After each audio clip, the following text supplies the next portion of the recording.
हरे कृष्ण। आप सभी को कजरी तीज की हार्दिक शुभकामनाएं। कजरी तीज को सातुरी तीज या बूढ़ी तीज भी कहा जाता है। इस दिन सुहागिन महिलाएं सारा दिन निर्जला व्रत रखकर रात को चंद्र देवता की पूजा करके और निम्री माता की पूजा करके अपना व्रत खोलती हैं। इस दिन व्रत रखने से सुहाग पर आने वाला हर प्रकार का संकट दूर हो जाता है और अखंड सौभाग्यवती होने का आशीर्वाद भी प्राप्त होता है। साथ ही अगर इस व्रत को कुंवारी कन्याएं रखती हैं तो उन्हें मनचाहे जीवन साथी की प्राप्ति होती है और उनका आने वाला वैवाहिक जीवन भी सुखद रहता है। आज के दिन जो भी भक्त सच्चे मन से तीज माता की कथाओं को पढ़ता है और दूसरों को सुनाता है, तीज माता की कृपा से उनके घर में सदा सुख समृद्धि के भंडार भरे रहते हैं। अब सुनिए सातुरी तीज के दिन सुनी जाने वाली पौराणिक कथाएं, जिनके बिना ये व्रत अधूरा रहता है। तो पहली पौराणिक कथा के अनुसार किसी नगर में एक सेठ और सेठानी रहते थे। उनके पास बहुत सारी धन संपत्ति थी, किंतु उनकी कोई संतान नहीं थी। भादो मास में सातुरी तीज माता का व्रत आया। सेठानी ने पूजा करके तीज माता से प्रार्थना की और कहा कि हे निम्री माता, हे तीज माता, अगर मेरे 9वें महीने पुत्र हो जाएगा तो मैं आपको 1.25 मन का सत्तू चढ़ाऊंगी। तीज माता की कृपा से 9वें महीने सेठानी ने एक पुत्र को जन्म दिया, लेकिन सेठानी निम्री माता को सत्तू चढ़ाना भूल गई। सेठानी के 7 बेटे हो गए, लेकिन सेठानी ने तीज माता को अब तक सत्तू नहीं चढ़ाया। पहला बेटा विवाह लायक हो गया, लड़के का विवाह हो गया। विवाह के रात ही अर्धरात्रि को लड़के को सांप ने डस लिया और उसकी मृत्यु हो गई। दूसरे, तीसरे, चौथे, 5वें और 6ठे पुत्र की भी विवाह की रात को ही सांप के डसने से मृत्यु हो गई। 7वें लड़के की सगाई होने लगी तो सेठ सेठानी ने मना कर दिया। गांव वालों के बहुत समझाने पर सेठ सेठानी लड़के की शादी करने के लिए तैयार हो गए। तब सेठानी ने कहा, इसकी सगाई बहुत दूर करना।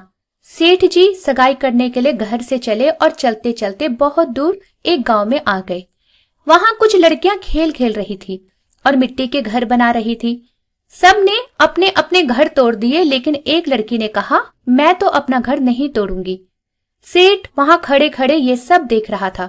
उसने सोचा कि ये लड़की तो बहुत समझदार है, ये मेरे लड़के के लिए ठीक रहेगी।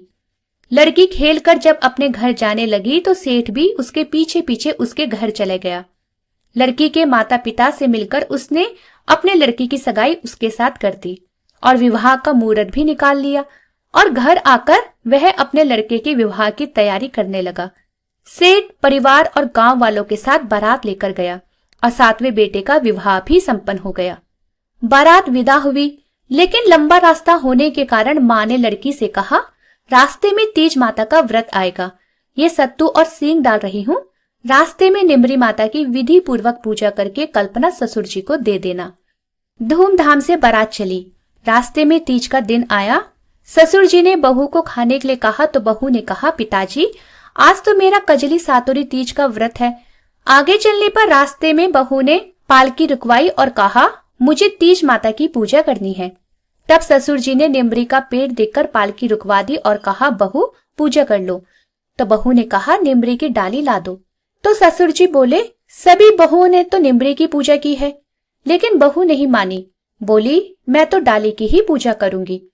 बहू के कहे अनुसार ससुर जी ने पूजन की तैयारी करवा दी। अब बहू निम्री माता का पूजन करने लगी। निम्री माता पीछे हट गई तो बहू हाथ जोड़कर विनती करने लगी कि हे निम्री माता, आप मुझसे पीछे क्यों हटी? मुझसे क्या कोई भूल हो गई? बहू की करुण पुकार सुनकर तीज माता ने कहा, तेरी सासू जी ने बोला था कि जब मेरे बेटा हो जाएगा तो 1.25 मन का सत्तू चढ़ाऊंगी, लेकिन 7 बेटे हो जाने पर भी उसने सत्तू नहीं चढ़ाया। तब बहू बोली, माता हमारी भूल माफ करो, मैं आपको सत्तू चढ़ाऊंगी। मेरे 6 जेठ जी को वापस लौटा दो और मुझे पूजन करने दो। तीज माता नववधू की भक्ति और श्रद्धा देखकर प्रसन्न हो गई।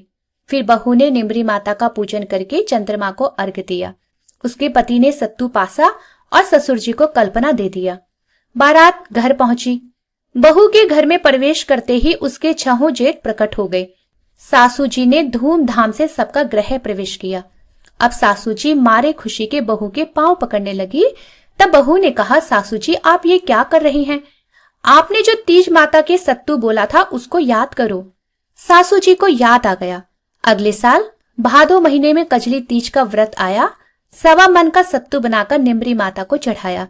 धूमधाम से विधिवत निम्री माता का पूजन किया। अब उनका घर सुख समृद्धि से भर गया। हे निम्री माता, जिस प्रकार सेठ के घर आनंद हुए वैसे ही सबके घर में करना, सबको अखंड सुहाग देना, संतान को लंबी आयु देना। प्रेम से बोलो निम्री माता की जय। अब सुनिए दूसरी कथा। एक बार एक साहूकार था जिसके 7 बेटे थे। साहूकार का छोटा बेटा वैश्य के यहाँ जाया करता था। उसकी पत्नी अपनी जेठानियों के यहाँ काम करके अपना गुजारा करती थी। भादवे के महीने में कजली तीज का व्रत आया। सभी ने तीज माता का व्रत किया, सत्तू बनाया। छोटी बहू बहुत गरीब थी। उसकी सास ने एक छोटा लड्डू उसकी पूजा के लिए भी बना दिया। शाम को तीज माता निम्री माता का विधि पूर्वक पूजन करके कहानी सुनने के बाद जब वह सत्तू का पिंडा पासने लगी, तभी उसका पति वैश्य के यहाँ से आया और बोला, दरवाजा खोल। उसने दरवाजा खोल दिया। उसका पति अभी बैठा भी नहीं था कि उसी समय कहने लगा कि मुझे अभी इसी समय वैश्य के यहाँ छोड़कर आ। तब वह अपने पति को वैश्य के यहाँ छोड़कर आई। ऐसा उसने 6 बार किया और वह 7वीं बार भी वापस आ गया और फिर बोला, चल मुझे वैश्य के यहाँ छोड़कर आ, अब मैं वापस नहीं आऊंगा। 7वीं बार जब पति को छोड़कर वह वापस आने लगी तो रास्ते में एक बरसाती नदी मिली। जोर से बरसात आने पर तब वह एक पेड़ के नीचे बैठ गई। जब वह वहां से चलने लगी तो नदी में से आवाज आई, आवतरी जावतरी दोना खोल के पी, पीन प्यारी होए। उसने पीछे मुड़कर देखा तो दूध का दोना तैरता हुआ देखा। उसने उस दोने से 7 बार दूध पीकर उसके टुकड़े करके चारों दिशाओं में फेंक दिया। तीज माता की ऐसी कृपा हुई कि उसके पति को पत्नी की याद आ गई और वह वैश्य से बोला कि मैं तो अपनी पत्नी के पास जाऊंगा। फिर उस वैश्य ने अपना सारा धन देकर उसे विदा कर दिया। पति अब सारा धन लेकर घर आ गया और आवाज लगाई, दरवाजा खोलो। उसकी पत्नी ने कहा, अब मैं दरवाजा नहीं खोलूंगी। तब उसने कहा, दरवाजा खोलो, अब मैं वापस कभी नहीं जाऊंगा। अब हम दोनों मिलकर सत्तू पासेंगे। लेकिन उसकी पत्नी को अपने पति पर विश्वास नहीं हुआ। उसने कहा, पहले वचन दो कि आप वापस वैश्य के पास नहीं जाओगे। पति ने पत्नी को वचन दिया। तब कहीं जाकर पत्नी ने दरवाजा खोला और देखा उसका पति गहने, कपड़े और धन के साथ खड़ा था। सब सामान उसने अपनी पत्नी को दे दिया। फिर दोनों ने प्रेम से सत्तू पासा। अगले दिन जब बहू सुबह जेठानी के यहाँ काम करने नहीं गई तो बच्चों को बुलाने भेजा। बच्चों ने देखा कि काकी गहने नए कपड़े से सज संवर कर बैठी है और काका भी बैठे हुए हैं। तब बच्चों ने पूछा कि काकी ये कहाँ से आया? तब उसने कहा, ये तो तीज माता की कृपा हुई है, अब मैं काम पर नहीं आऊंगी। बच्चों ने घर जाकर सारी बात बताई। सभी लोग अब बहुत प्रसन्न हुए। हे तीज माता, जैसे आप साहूकार के बेटे बहू पर प्रसन्न हुई वैसे ही सब पर प्रसन्न होना, सबके दुख दूर करना। प्रेम से बोलिए तीज माता की जय। अब सुनिए तीज माता की एक और कथा। एक गांव में एक गरीब ब्राह्मण रहता था। भादो मास में कजली तीज का व्रत आया। उसकी पत्नी ने उससे कहा कि आज मेरा कजली तीज का व्रत है, मेरे तीज माता की पूजा करने के लिए सत्तू लाना। ब्राह्मण बहुत गरीब था। वह चिंतित हो गया और सोचने लगा, चोरी करूं या डाका डालूं, पर पूजा के लिए सत्तू तो लाना ही पड़ेगा। रात के समय वह ब्राह्मण घर से निकला और एक साहूकार की दुकान में घुस गया। ब्राह्मण ने चने की दाल, चीनी, घी लेकर 1.25 किलो वजन का सत्तू बना लिया और जब जाने लगा तभी दुकान का नौकर उठ खड़ा हुआ और चोर चोर कहकर चिल्लाने लगा। उन्होंने ब्राह्मण को पकड़ लिया। साहूकार आया और उसके पूछने पर ब्राह्मण ने कहा, भाई मैं कोई चोर नहीं हूँ, मेरी पत्नी ने तीज माता का व्रत रखा है, इसलिए मैं सिर्फ 1.25 किलो सत्तू बनाकर ले जा रहा था। ब्राह्मण के तलाशी लेने पर सत्तू के अलावा उसके पास कुछ नहीं मिला। उधर तब तक चंद्रमा निकल आया। उसकी पत्नी इंतजार कर रही थी। साहूकार ने ब्राह्मण की गरीबी और ईमानदारी से प्रसन्न होकर ब्राह्मण की पत्नी को धर्म बहन बना लिया और उसने पूजा की सामग्री, सत्तू, कपड़े और बहुत सारा धन देकर ब्राह्मण को विदा किया। हे तीज माता, जिस प्रकार ब्राह्मण और उसकी पत्नी की आपने लाज रखी, वैसे कथा कहने, सुनने और हुंकारा भरने वाले सबकी रखना। प्रेम से बोलिए तीज माता की जय। अब सुनिए तीज माता की अंतिम कथा। किसी गांव में एक जाट रहा करता था। उसने 2 विवाह किए, दोनों की एक एक लड़की हुई। कुछ समय बाद जाट की पहली पत्नी मर गई। अब सौतेली माँ अपनी बेटी से तो कुछ काम नहीं करवाती थी, उससे बहुत प्रेम और स्नेह करती, पर दूसरी बेटी से घर का सारा काम करवाती। दोनों लड़कियां समय होने पर बड़ी हो गई। एक दिन जाटनी ने जाट से कहा, मेरी बेटी के लिए पैसों वाला लड़का ढूंढना और दूसरी के लिए साधारण लड़का। जाट ने दोनों बेटियों का विवाह कर दिया। सौतेली बेटी मेहनती और समझदार थी। उसने अपनी समझदारी से सबका दिल जीत लिया। जाटनी की बेटी घर का काम भी नहीं जानती थी और अकर्मी भी रहती थी, इसलिए उसके ससुराल वाले उससे बहुत दुखी हो गए।